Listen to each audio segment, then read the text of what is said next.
Welcome once again to another session of Hooked with Blessed and Precious.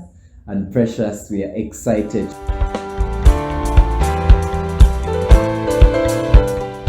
We are going to be talking about the power of communication in a relationship. The power of communication in a relationship.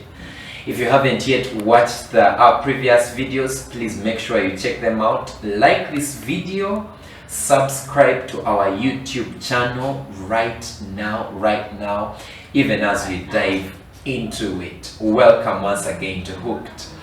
Bobby, communication. Of course, I know you're the better one at this. We dated 4 years before we got married. And one of the things that I remember when we were dating, when we just started dating, we used to talk a lot. Every day. We used to talk a lot every single day. I don't remember any single day in the 4 years that we never talked. We talked about each and everything. We disagreed, we agreed, we laughed, we talked about what we felt in our hearts.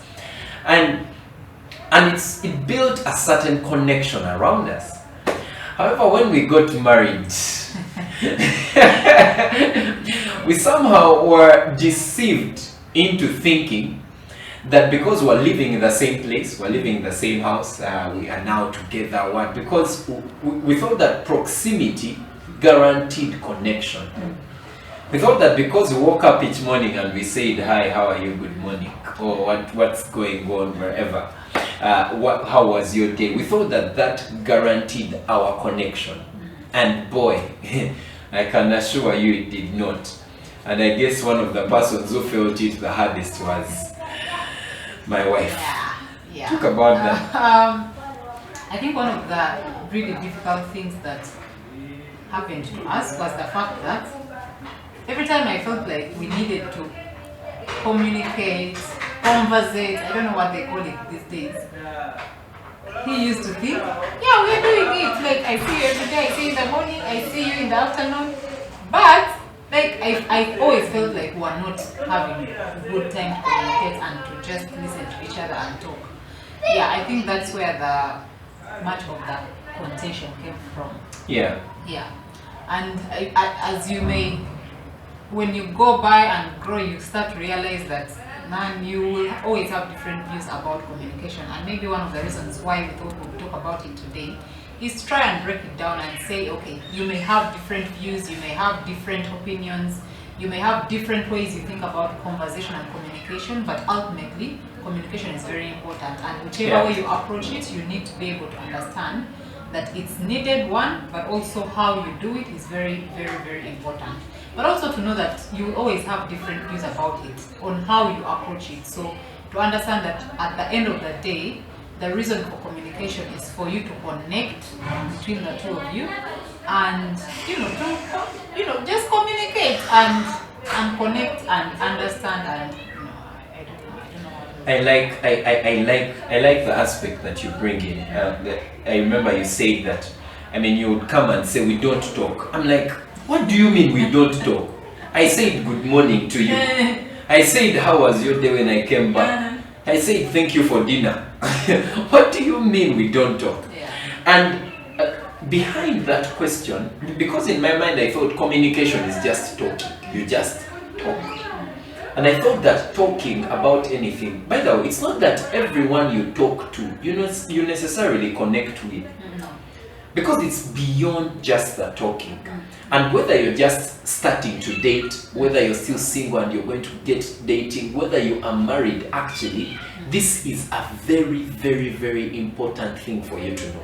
That communication is much deeper than just talking. Yeah. Just because you talk to your person doesn't necessarily mean that you're connecting. Because then the goal of communication is for us to connect. And the connection is what keeps the relationship strong, is what keeps the marriage strong, is what makes a person feel loved, and especially when they feel that you're hearing them out. And as you are speaking, you brought out an aspect that I would like us to address ourselves to even in this episode. And that was the fact that we often have different views about things. And when you are communicating, at times, for some of us, we communicate thinking that we have to agree. Like the goal of communication for some of us is to agree. Like, you must agree to my point. In fact, I come ready with a conclusion. I come ready with a conclusion to make you agree to my point. And if you don't agree to what I am saying, then I live with a big head. What? I'm throwing tantrums. And yet I don't think, I don't know whether that's what you think, but I personally don't think that then the goal of communication for you should be to get the other party to agree to your perspective. Because actually, if you think about it, because we are different people, most likely we have different opinions. Have different opinions about what this set should look like we did before we came here. I think that of course the ideal, like everyone wants to be on the same page with another person. Usually when you're talking, no one ever expects that you're going to disagree about something, or unless you've built a pattern where someone knows that when we talk about this thing, most likely you're going to be like this. But then that's difficult for the person, because if I come with a preconceived idea and I'm like, because maybe we haven't agreed before about stuff, then when I come and we're talking about anything, I just come with a preconceived mindset. I'm like, I mean, it's wrong, but like it's very difficult to avoid if you've had a series of conversations that ended up, if you've had a history over like certain conversations, you kind of have like an expectation. Not that you should always expect negative, but there is more like you are kind of careful to approach that conversation, or you learn to approach it differently. So that you don't have to go through whatever it was that you went through before. But usually the ideal would be that you are agreeing about things. Unfortunately, life doesn't work like that. Like you're different people, so you have different opinions about different things. And so it's very important to learn how to communicate about something. I think one of the most difficult conversations we used to have was about money. Like every time we talk about money, my friend would leave and there is some sort of cold war. But we learned how to approach it, and it's gotten better with time. So you know what to say, you know what not to say, you know the kind of attitude to come to approach it with. You kind of learn to deal with the situation in terms of how you communicate about it. So I think it's also very important. But at the end of the day, it is for me to understand where you're coming from when we are communicating, and not to stress that whatever point I have is agreed to. It's not easy. It's like from experience, you know that it's not easy. But it's doable. Like you can get to a point where, even if it's disagreement, like it's okay because you have communicated it in a very good way. And so you learn to agree to disagree and talk about it nicely, and yes, you've disagreed, but you've had a beautiful conversation around it without throwing the whole house a mess. I particularly like what she said about the fact that beyond the agreement or disagreement, the goal of your communication should be to understand what the other person sort of like is feeling, to understand the other person's feeling, try and understand the other person's perspective. I think it's Steve Covey who talks about it in the 7 Habits of Highly Effective People, where he says that you seek first to understand before you are understood. So just practicing that principle in your communication. Yes, you're discussing money, but because part of the reason as to why we disagree a lot about money is we had different money blueprints in our minds. Like the way we deal with money, I just get money, chop it, chop the money about different things, and I used not to want to be asked about anything to do with money. Actually, we should talk about this money thing sometime. Because I think it's a major source of conflict. But today we are dealing with communication, and I wanted her to understand me, but I never took time to understand where she was coming from with regard to how she was dealing with the money. So basically, what we are saying today on this episode, what we need you to go away with, is that one, communication is very, very, very important in building a connection in your relationship at whatever level. It is very, very, very important. And two, just because you talk to someone every day doesn't mean that you're connecting. It's possible that you can talk to someone every day like we did when we were just started dating, like we did when we just gotten married, waking up, say good morning, but that doesn't mean that you are connecting with the person. I want to talk about that. Of course, not every talking not every talking will, communicate connection, or not. It will not result in connection.